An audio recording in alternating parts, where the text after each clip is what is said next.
Thank you so very much. My theme, the takeaway, we're going to go right to the end, is about connection. And I share that because when I came in here this morning, I felt connected. Like, immediately felt as part of the family. And I've never been here before, but I felt like I had been here before. And one thing Pastor didn't mention was, at the end of our meeting at Starbucks, we had arrived at different times independently, and we went out to get into our respective vehicles, and lo and behold, we had parked right next to one another. Kind of amazing. So thank you for allowing me to be here. I love this time of year. The choir was fantastic, and the sanctuary looks amazing. And you are led by a very humble, powerful, and loving man of God. So you are in extraordinarily great hands. So this morning, I want to tell you about a specific day in my life. It was August 31st, 2011, a little more than 6 years ago. And it was an average day. It was a Wednesday, if you don't recall, and it was a hump day, middle of the day, that part in the week when the weekend feels a little bit closer rather than further away. And it was end of August, so we know Sacramento weather, there was no clouds in the sky, no chance of rain. So it really was a very average day, except this was the day that I was going to commit suicide. This was the day that mental illness had finally convinced me of its lies. Lies spoken into my mind for close to 40 years, not so much in audible thoughts, but in absolute statements. You are completely worthless. You are utterly useless. You are stupid and dumb and ugly. You are a pain. You're a liability. You are a stain on the world. Nobody loves you. Everybody would be better off without you. And if you hear that, again, as an absolute thought for that long, ultimately it will wear you down. Ultimately, it can, for people like me who do battle with the monster, as I call it, and in my case, crippling depression, sometimes, unfortunately, you will begin to believe it. And on this day, August 31st, I finally turned to the monster and I said, "You're right. You're right. I have no business being here. I am worthless. The world, in fact, will be better off without me." So I got in my truck, and I drove from my home to Penryn, and I drove up to the Forestill Bridge. And I parked my car in a spot that I had long scouted out many months before. And that brings up a good point, is that suicide is almost never spontaneous. And that was the case with me, that I had thought about this time and time and time again, but there was this one small modicum of hope that kept me on the right side of the rail up until that point. So I remember parking my vehicle, and interesting to note, it was a 1996 red Dodge Dakota pickup truck.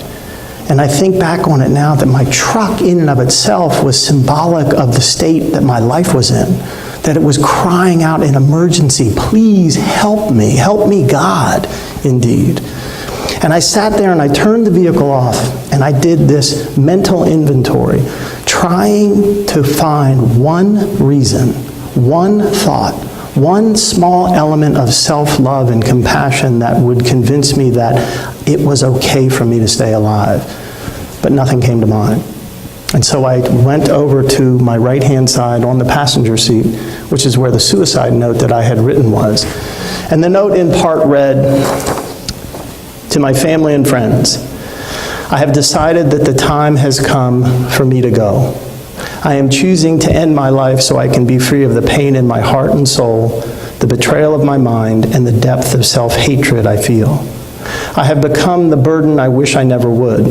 My failings as a husband, brother, son, and friend are too innumerable to count, and yet I review the long list of my mistakes at the end of every day. I fear I will continue to be a drag on those around me, a damaged shell of a boy, not yet close to being a man." And I put this on the dash of my vehicle, and I took the keys out of the ignition, and I put those on top of the note. And I got out of the vehicle, and then I turned around to make sure that the door was unlocked. And then I made my way to the midpoint of the bridge. And most of you will know that that bridge deck from the valley floor, that's 730 feet. It is 500 feet further off the ground than its more famous cousin, the Golden Gate Bridge. And at the time, there was a 4.5-foot suicide barrier. It came up to about here, and I remember pressing the full weight of my body against that barrier. And it was the end of August, as mentioned, and it was a hot day, and yet this cool breeze came up from the North Fork of the American River. And there was a sense of peace, a sense of coolness that I actually felt a sense of relief. Now, I don't know how long I stood there in that position, but it was long enough for somebody to notice me and to call 911. And an officer came up and made contact and then made connection. And in that connection created enough hope, just this small little sliver, a mustard seed side of hope, to get me off that bridge into an emergency room and then to a psychiatric hospital where I would spend the next 15 days. And when people found out I was in the psychiatric hospital and why, they were shocked. They were amazed. I didn't appear to be mentally ill. I didn't appear to be suicidal. People saw me as one half of a very committed couple that was running a large end-of-life animal sanctuary just down the hill in Prendon. The sanctuary was called A Chance for Bliss and home to as many as 100 animals at any one time. 25 horses, 23 dogs, 9 pot-bellied pigs, goats and sheep and ducks and geese. We had a duck named Darcy. And Darcy had been attacked, and Darcy wasn't able to be swimming and moving about on her own out in the large pond with the other ducks and geese. So she lived, of course, inside in the master bedroom where she would luxuriate all day in the large jacuzzi tub until at night she would retire to a dog bed that I would put inside our large shower that had a glass front, and I would put this towel over the top of her. And in the morning, the ritual was I would get Darcy up. While the tub was filling up, I would move Darcy around the house so she could flap her wings. The sanctuary was truly an extraordinary place. And we did no adoptions and instead allowed beings to stay there until, as we like to say, they made their transition. And in 20 years of animal service, we had 90 animals pass from this life on to whatever the next is for these furry creatures. And on June 2nd of 2010, the sanctuary was the cover story in the life section of USA Today. It was a mountaintop experience, and yet, 14 months later, there I was in that psychiatric hospital, having been close to the point of no return, past which there is no turning around. And the question, of course, becomes, what happened? And the answer is that mental illness, depression had convinced me of its lies. But I am here today, saved with God, with skin on, saved divinely, serendipitously, saved by the holy presence of faith in God in my life. And I'm here to share my story and to answer 3 whats. What happened? What got me to that point? And what have I learned, not only about mental illness, but what have I learned about mental health? And then most importantly, what can we do? What can we do if we ourselves suffer? And what can we do if there's somebody that we know suffers? How can we be of support? So first question, what happened? Now there are lots of ways that mental illness can come into being to where it can be overwhelm a particular individual. Mine is pretty common. It's a cruel equation. Genetics plus trauma equals mental illness. My grandfather committed suicide when my father was 5 years old. My father, in turn, suffered from crippling depression until his death at 41 years old. And so we have grandfather, father, me. I inherited this DNA, this more than likely chance that I too would suffer from crippling depression. But just a genetic predisposition does not mean that an individual is going to suffer from a particular malady. But if you add trauma, in particular childhood trauma, into that genetic fertile soil, you have basically assured that that soul at one point, at one time, is going to suffer. I don't know what my grandfather's trauma was. I know my father's trauma was losing his dad at 5 years old. I was 7 when my father died, and when I was 11, I was raped twice by a trusted community leader. Genetics plus trauma equals mental illness. It's a cruel equation, but unfortunately many of us who suffer are at the cruel hands of these illnesses that are no choice of our own.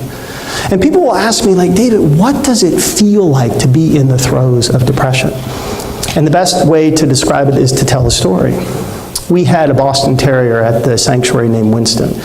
Now, if you don't know what a Boston Terrier is, you take a bulldog and you shrink it down. And you color it black and white and you fill it up with 2 things, enthusiasm and gas. Hey, Winnie, for the love of God, please. So a Boston Terrier, if a Boston came in this place right now, he or she would be right on this platform with me. And they would be vibrant and alive. Their head would be up, their ears would be up, and they would be ready to be taking on the room. Winston had none of that. Winston had been used as bait in a dogfighting ring. So as you can imagine, when he came to the sanctuary, his ears were down and his head hung so low that his chin literally dragged on the carpet. It was as if somebody had taken a drain plug and unscrewed it and outpoured all of his life, his zest, his enthusiasm, his trust, his faith, his hope. And I remember in those first few days holding Winston, and he was like a limp rag, like a lifeless being, and I put him into my bosom to hold him and embrace him and to say, sweetheart, I am so sorry that you are the effect of something that you had no choice over. And that's what mental illness is like in all its variations, in depression and bipolar and schizophrenia, that it drains you of hope. A Lutheran minister wrote a book recently, and he said, "When dark I trust my road," and the foreword was written by a psychiatrist, Dr. Beverly Shank, and she has a quote in there that when I read it, it was as if the words had jumped off the page, in which he says, "Depression must surely be the first cousin to hell on earth, for in the midst of suffering a soul feels hopeless and separate from God." And that's exactly the space that I went into when I went into the psychiatric ward, that I had nothing left. I was barely living. I was very much like Winston. But fantastically, if that is such a word, that's where my education about the reality of mental illness started. To realize first that what I was suffering from was a mental issue that translated into a medical condition. That they told me and said, "David, what you're dealing with is like cancer or diabetes or heart disease. It's not your fault." And I remember hearing those words the first time, and they didn't register, because depression has the incredible ability to convince the sufferer that they are the ones at fault, that if they just were a different person, they would feel different. And for somebody to say, "It's not your fault," it took me a little while to process it, and then it was as if somebody had taken a lead coat off my shoulders. And for the first time in more than 40 years, I actually was able to stand up. And then I learned that while I thought I was the only person who felt this way, unfortunately, as we know, there are millions of other people who deal with the monster in all its different forms. More people suffer from depression than do those with coronary heart disease, cancer, and AIDS combined. It is a medical crisis. It is a social issue that we must get our hands around. And then I came to learn that mental illness is not just satisfied with taking control of your brain. No, it wants to consume the totality of who we are. To put it in our holy experience, it impacts the trinity of who we are, our body, our mind, and our spirit. It's like a great fire that consumes us, that can destroy us. And that was helpful to know, because then it made sense then why I had a difficult time on some days just to get out of bed. Not only was my thinking impacted, it was my physical ability, and then it was my spirit. Feeling this separateness and this banishment from God, which is not what was happening. God was trying to help me, but I was dealing with a medical condition, and I had to separate the two. So I became educated in mental illness, but I also had the opportunity to become educated in mental health. And knowing that the illness impacted the trinity of who I am, I was taught that I could be well by attending to the same trinity: my body, my mind, and my spirit. And so I have created, in the words of another speaker, a health plan that I put on a pedestal. There is nothing more important than taking care of self so that I can be of service to God. So for my body, it's adequate sleep. It's careful attention to diet, because there's more neurotransmission that goes on in my stomach than does in my head. It's exercise 4 to 5 days a week. It's going outside to being part of the beauty of what God has created, to be in the sunshine and with the trees and the grass and in communion with God has created for us. And then for my mind, it's weekly sessions with a specially trained counselor. It's participation in 2 different support groups. In this experience of when 2 or more are gathered, people gathered together to speak about a malady in which you don't have to explain how you feel, but instead you're supported for the fact that you are there. And then it's additional counseling with a Jungian psychiatrist, and then it's taking my medication each and every day, not with resistance, but instead with reverence, giving thanks that I have this, that it works in concert with everything else. But the foundation of my wellness is communion with the God of my understanding. And then it's this, being of humble service in the hopes that every time I speak, one more person becomes aware of the issue that we are dealing with as a society. One more person becomes educated about what mental illness is and what mental illness isn't. And one more soul, one more brother or sister who may be suffering like me has some hope to realize that their condition is not their fault and that together we can turn the tables on the lying monster and have them go from mental hellness into a place of mental wellness. But it is this experience of connection that is the greatest medicine that I embrace every day. Connection creates hope, and hope heals. And while it has been written of faith, hope, and love that love is the greatest, with all due respect, I would actually stand here today and say it is hope that is the greatest. For it is not without love that people will perish, it is without hope that people will perish.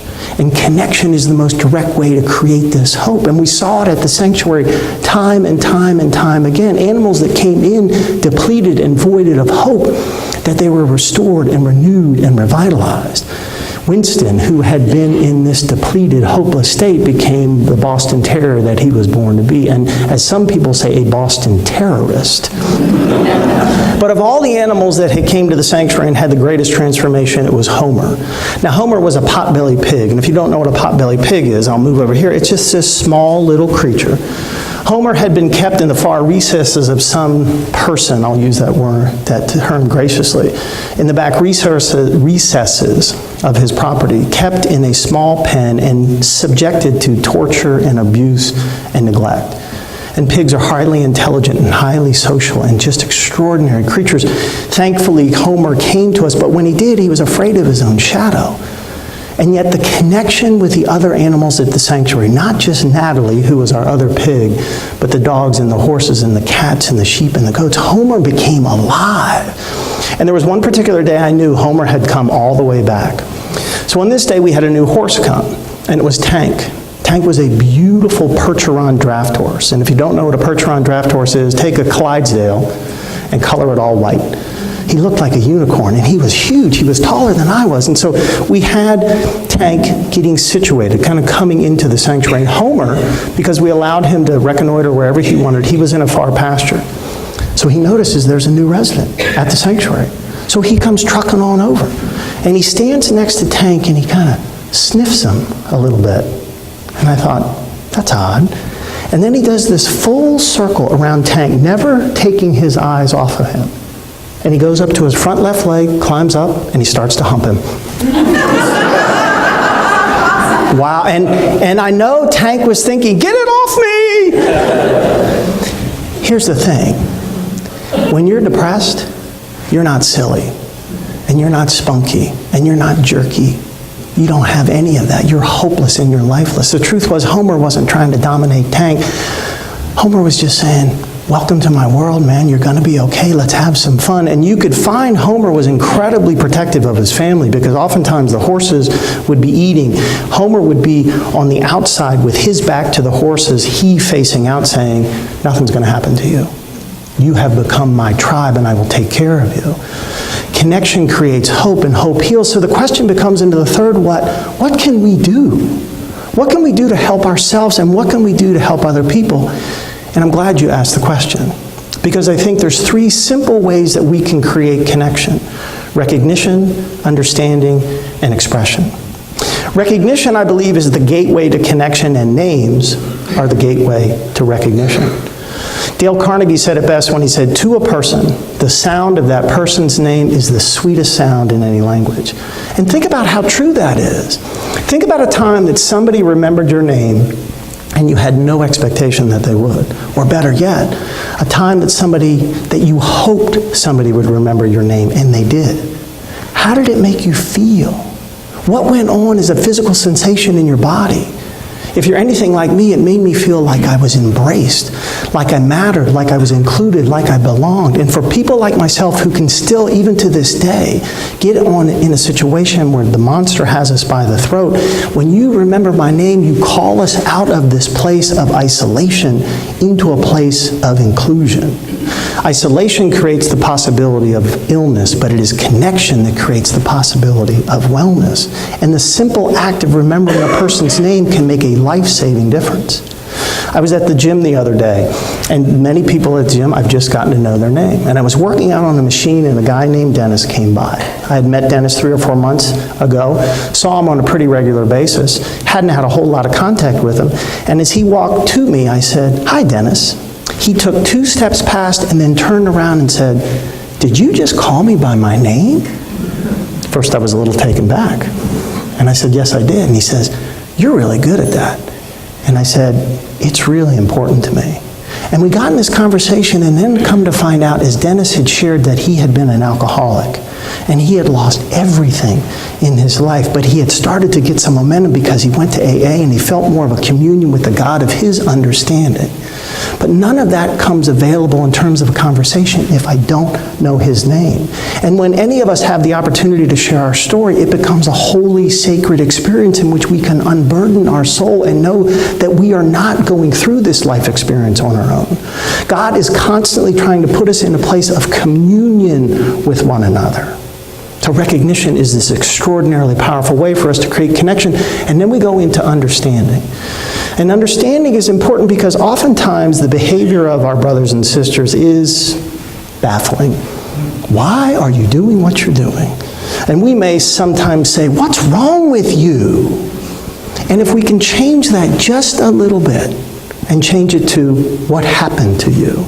Because as Paul Harvey would tell us, what's the rest of the story? So we had a goose that came to the sanctuary named Adia. Adia was this big brown African goose, and at the time we had 2 other geese. We had Ricky and Lucy, and we had a duck named Dave. And as mentioned, we had this beautiful pond in the back, and then there was a water trough, which is about the size of a small bathtub. It was in front of the pond, and that's where the horses and the farm animals drank from. So Adia came, and Adia was unusual in that he liked to be held. So the rescue group gave him to us, and I held him in my arms, put him down on the edge of the pond, and he looked at Ricky and Lucy, and then he jumped in the water trough. And I thought, why would you do that? What's wrong with you? So I scooped him up, thought maybe he's a little stressed, and I put him back down in front of the pond, and he looked at Ricky and Lucy and Dave, and he jumped back in the water trough. Well, we did this time and time again, and I started to become frustrated. And then it became a problem, and I got on the verge of angry when the horses came up to drink out of the water trough, and here is this new goose just smacking the horse in the face.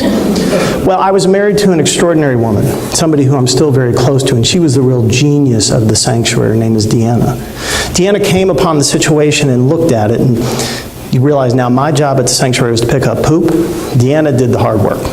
And she says, "Sweetheart, why don't I make some calls and find out, maybe we can find out what's the rest of the story, what's going on with Adia?" And sure enough, she came back and she said, "Well, look what I found out." Adia was a suburban goose. Adia had lived his entire life in the backyard of somebody's house. Adia had only ever swum in a kiddie pool. Adia had never even seen a pond. He had no idea. He had no idea that a goose was made to swim in a pond. He had no idea of what God's bounty was. It wasn't in his consciousness. And I'm like, oh, I got it. So I actually literally sat down next to the water trough, and I looked at my beloved goose, and I'm bilingual, talk a little goose. And I thought, you know what? I can just go get another water trough. It's okay. If you, my dear brother, my furried friend, if you want to be in that water trough as opposed to the pond, so be it. And then what was interesting was, at that moment, everything slowed way down.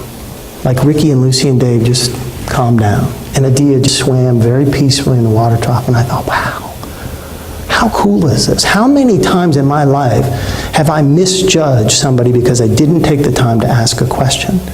And so I sat there for like 15, 20 minutes, and then all of a sudden, Adia gets up, jumps out of the water trough, and walks around my back and sits right down next to me. And I thought, man, how many people get to experience this?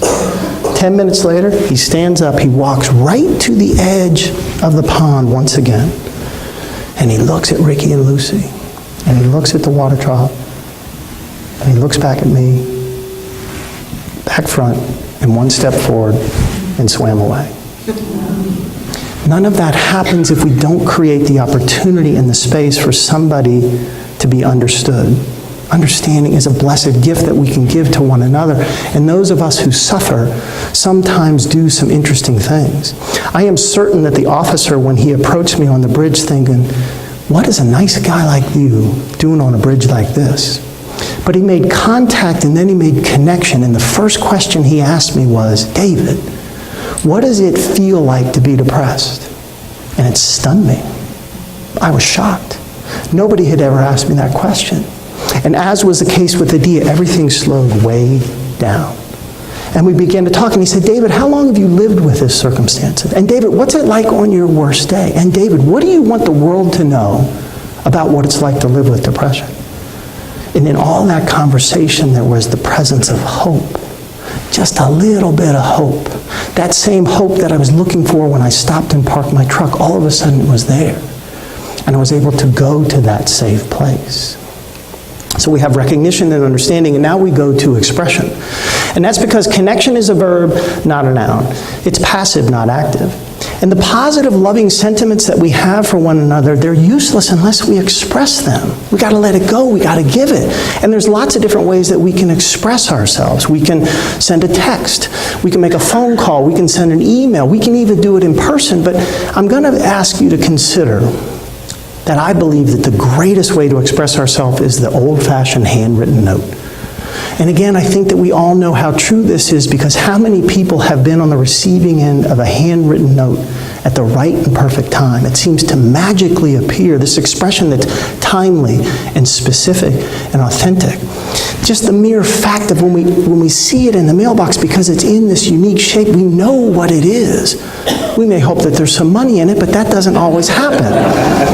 But there is still a gift of abundance and love that's in it. Now, as mentioned, my condition will still grab me. There are still days that I feel the full weight of depression on my chest. But in trying to create this wellness plan and do it as consistently as I can, I'm able to move into connection. And the people around me now know that sometimes what hurts David the most can't be seen. But sometimes what helps the most is easy to do. So my beloved has 3 daughters. Her middle daughter is Natalie. Natalie was the first one that I met when Carrie and I started dating 4 years ago. And she came up to me and said, my name's Natalie and I'm Mom's best option. So I call Natalie Bo. So not long ago, it was in one of those experiences in which I was blue, in which the dark thoughts came back. And Natalie is very intuitive, and so she was concerned. And so she wrote me this note. David, I love you so much more than I could possibly ever show you. I truly can't imagine our family without you. I lately have felt sad because I don't know what I can do to help you. I don't understand depression. I don't feel like anyone really does. I have been researching to try and figure out what I can do to help. However, I couldn't find anything, so I thought I'd just reach out and write you this note. To let you know that when your condition may have you feel that you are not worthy, that is the farthest thing from the truth. That depression lies, that life would be less without you, that you are needed and wanted.